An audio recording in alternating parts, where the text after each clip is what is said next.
Olá, sou Sasha, tenho 18 anos. Aos 16, arrisquei minha saúde e salvei 5 crianças de uma explosão de projétil. No dia 1º de julho de 2019, eu tinha 16 anos na época. O dia começou, desde o início, com uma sensação de inquietação, eu não sei, um pressentimento, como se eu soubesse que algo iria acontecer. Nesse dia, eu sempre saía para passear à noite com minha namorada. Mas normalmente eu saio por volta das 8. Só que nesse dia, não sei porquê, era como se eu soubesse que precisava sair mais cedo. Então acabei saindo às 6h50 da noite. Saí, fui até a beira da vila, dei uma volta e já voltava para o parquinho infantil. Vi perto do ponto de ônibus o Maxim vindo na minha direção. Nós estudamos na mesma escola, éramos amigos antigamente. Já tínhamos saído para a rua, começamos a descer um pouco. E o parquinho fica lá em cima. Eu estava descendo, aí me virei e olhei. Um monte de crianças reunidas. E eles estavam olhando para alguma coisa, não sei, talvez um telefone, um inseto, ou talvez tenham encontrado algum brinquedo. E aí vejo um dos meninos batendo no chão algo que me pareceu ser um projétil. Eu me virei para Maxim e disse: Maxim, vamos lá dar uma olhada, ver o que é isso. Eu fui até lá e olhei. No liceu, me ensinaram a verificar se o espoleta estava intacto. Existe a possibilidade de explosão, de detonação do próprio projétil. Parece que não tem espoleta. À primeira vista, o projétil é moderno. Oi, sou a Sasha Lvaum. Após o início da guerra, deixamos nossa nova casa, Kiev, e quase todos os nossos pertences, incluindo o equipamento usado para editar vídeos para vocês. Todas as coisas e lembranças tivemos que juntar às pressas em uma única mala. Felizmente, conseguimos levar os discos rígidos. Antes da invasão russa, gravamos 2 matérias em Odessa, mas não conseguimos editá-las. Agora, finalmente, surgiu essa chance. Vocês sempre comentam como os heróis das nossas matérias inspiram. Hoje, vamos contar a incrível história da Sasha. Sasha tinha 16 anos quando tudo aconteceu. Ele estudava em um liceu militar e, sacrificando a saúde e parte do braço, salvou crianças de um projétil que explodiu em suas mãos. Vocês devem estar curiosos sobre o que acontece com Sasha agora. De 26 de fevereiro a 15 de maio, Sasha e outros alunos da Academia Militar cumpriram uma missão de combate. Ele está bem. E ele comemorou seu aniversário diretamente na posição. O rapaz completou 19 anos. Vamos lançar mais 2 episódios finais nesse formato. Ficarei muito grata se vocês nos apoiarem com um like, inscrição e comentário, caso gostem deles. Em algum momento, achei que a sessão Ser Jovem realmente seria eterna. Porque mês após mês conhecíamos pessoas incríveis e fazíamos matérias sobre elas. Tudo chega ao fim. Em breve contaremos as novidades para vocês. Até breve. Acontece que a amiga dela está como testemunha nesse caso. Ela estava sentada no parquinho, eu me distraí com alguma coisa, ouvi o som de um isqueiro sendo aceso e um barulho assim, tipo maçarico, isqueiro, um barulho bem específico. Eu me virei e vi 2 pessoas que estavam colocando fogo correndo para longe. Eu vi um projétil no chão, saindo uma chama vermelha dele. As crianças estavam em volta, cobrindo o rosto. Eu me abaixei, peguei o projétil e a situação era essa. As crianças estavam em volta. Atrás tinha um parquinho e dos lados, casas. Nessas situações, bem, eu tinha pouco tempo, não mais que 4 segundos. Eu peguei esse projétil e precisava jogá-lo para baixo na diagonal, mas eu entendi que ele podia detonar e que provavelmente ele iria detonar. Mas eu não esperava que fosse desse jeito. Eu o peguei e uma menina estava passando. Aconteceu que eu a protegi com meu corpo e só tive tempo de jogar fora aquele projétil. Ele estava na minha mão direita. Eu ouvi uma explosão, um impacto. Meus ouvidos zumbiam muito forte. Nos 3 primeiros segundos, eu ainda não entendi o que aconteceu. Não tive tempo de lançar o projétil, que explodiu na minha mão. A primeira coisa depois da explosão foi que as crianças caíram. Eu fiquei de pé o tempo todo. Eu continuei parado, do jeito que estava. Olhei para a minha mão direita, lá. Não tinha o dedo. Os ossos estavam todos expostos. Não tinha ossos. Meu primeiro pensamento foi, eu disse para mim mesmo, o que fazer? Eu me virei e fui para casa, em direção à minha casa. Além do braço, eu também sentia sangue escorrendo da cabeça. A sensação era de que eu conseguiria chegar em casa. Do parquinho até em casa eram uns 50 ou 100 metros. No meio do caminho, uma voluntária que mora perto de casa saiu correndo. Ela começou a prestar os primeiros socorros. Ela começou a enfaixar meu braço. Percebi que devia contar ao meu pai o que aconteceu. Eu nem percebi que meus tendões tinham sido cortados. Peguei o telefone. A explosão aconteceu às 19h31. Meu relógio parou no meu pulso. Lembro que meu pai se aproximou por trás de mim. Ele olhou para mim. Essa parte eu sei pelo que ele contou. Ele tirou um estilhaço do meu braço. Olhou e viu que a veia estava intacta. Virou-se e foi embora. Meu pai, embora eu saiba que ele cumpriu o serviço militar no Afeganistão. Em 2014, 2015 e 2018, ele atuou na operação antiterrorista. Ele passou por muita coisa, viu muita coisa, mas por algum motivo, naquele momento, eu pensei que ele tinha ficado com medo. Me colocaram deitado. Tudo o que podiam fazer, fizeram. E então vejo meu pai saindo de trás da esquina. Ele está carregando algo nas mãos. Um analgésico opioide, uma medicação anti-choque, e vejo meu pai abrindo aquilo enquanto anda, aplicando com uma agulha na minha coxa direita. Aplicou a injeção. Chamaram a ambulância imediatamente. Eu ouvia um zumbido nos ouvidos. Eu estava desorientado. Não sentia dor, aliás. Depois os médicos disseram que era choque de dor. Continuei deitado. Eu não entendia em que estado eu estava. Eu percebia que não conseguia mexer o dedo da mão. Sabia que tinha algo errado. E ouvi a frase do meu pai. Tripas. E eu naquela época ainda sentia um certo peso na parte de baixo da barriga. Eu não entendia e tinha um cheiro meio estranho. Eu levantei a cabeça e vi que na parte de baixo da barriga, tinham caído. Os intestinos internos caíram para fora. Lena viu que meus intestinos estavam para fora. Ela levantou minhas pernas, apoiou no próprio abdômen e ficou assim durante todos aqueles 40 minutos, enquanto a ambulância vinha até mim. Foi assim que ela ficou nessa posição. A ambulância chegou depois de 40 minutos. Até aquele momento, o choque doloroso já tinha passado, mas o tempo todo eu permaneci consciente. Com exceção de uns 5 segundos, a ambulância chegou.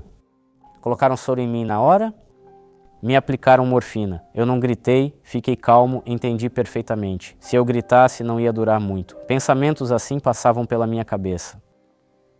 Eu não sei. Antes, de certa forma, por mais pomposo que pareça, eu tinha medo da morte. Mas naquele momento, não sei, senti uma certa calma. Acordei. Não sei exatamente que dia era. Acordei já na UTI, ainda não sabia que tinha estado em coma, que tive morte clínica. A primeira cirurgia durou 9 horas, depois teve mais uma. Retirada dos estilhaços e tentativa de recuperar o braço. O intestino foi atingido por um estilhaço e tentaram retirá-lo.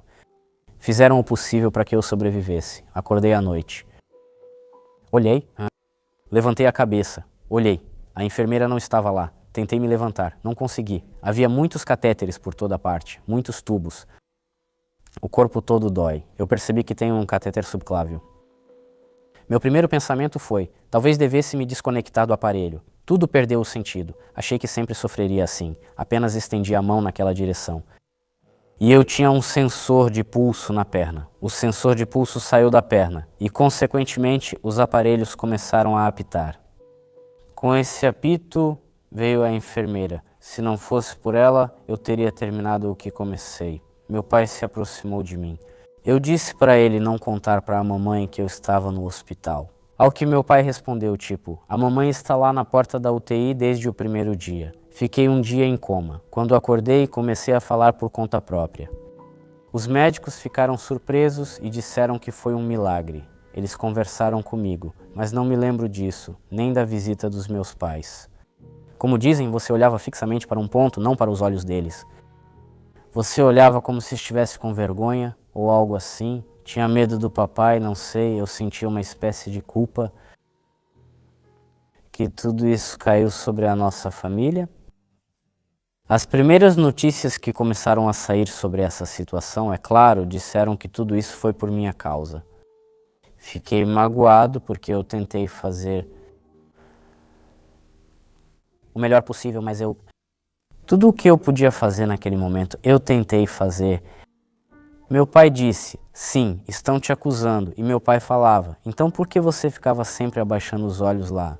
Eu me culpo também pelo fato de que poderia ter protegido de outra forma, poderia ter fechado de algum jeito. Naquele momento, eu simplesmente não reagi a tempo para fechar e para que as crianças sofressem menos. 6 crianças ficaram feridas, 2 em estado grave. E meu pai, como me lembro agora, disse imediatamente, falou: não serei eu quem vai julgar a sua atitude. As pessoas vão julgar, você verá. Foi difícil. Eu não podia comer. Eu ficava sempre no mesmo lugar. Dormia pouco. Era sempre o mesmo sonho. O momento da explosão, os primeiros segundos da explosão, depois da explosão, para ser mais exato, eu acordo. Um psicólogo trabalhou comigo. E esses pesadelos pararam. Como um estilhaço arrancou parte do meu intestino, colocaram uma estomia artificial em mim. Fizeram uma derivação intestinal. Fiquei com essa estomia por 3 meses. Não tenho o dedo polegar.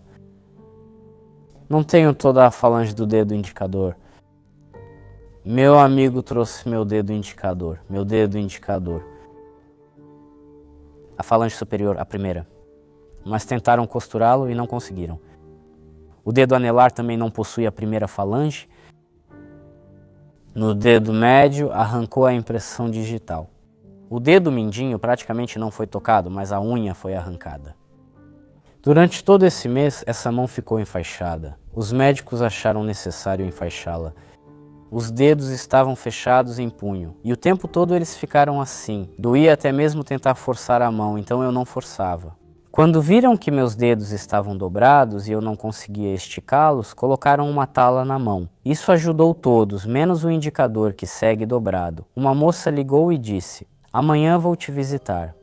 Chamei o enfermeiro, o meu enfermeiro Zênia é muito bom. Falei: amanhã uma garota vai me visitar. Pode lavar meu cabelo, sabe? A garota chegou. Ela entrou no quarto. Ela é assim, ela é reservada. Eu estou deitado, eu digo: amor, é a seguinte situação. Vamos, acho que já chega. Não precisa que fiquemos juntos, porque comigo é tipo, ninguém sabe o que pode acontecer. Você também se estressa à toa. Pra que você precisa disso, tipo? Ela avisou que se continuar assim, ficará mais tempo na UTI. Ela disse: não, nós vamos ficar juntos. Foi aí que eu entendi, então tudo bem. Então eu tive sorte. Começou a apoiar e... Acontece que a futura sogra e o sogro começaram a apoiar. Fez o pedido? Para a moça? Eu não me oponho, mas ela... Futura sogra? Futura sogra. Todo mundo já fala isso. Tipo, todo mundo já sabe que é isso, e a gente também sabe, e a gente já temos planos para o futuro. Eu me mudei para o interior, fui até o parquinho e vi que perto do parquinho tinha umas 30 pessoas. Meu pai tinha me dito que ia me receber junto com o pessoal do vilarejo. E eles decidiram me apoiar assim, digamos. Foi aberto um processo criminal, 2 artigos. Armazenamento ilegal e violação das regras de manuseio de armas. O projétil explodiu nas minhas mãos. E desse grupo, só eu, com 16 anos, fui acusado.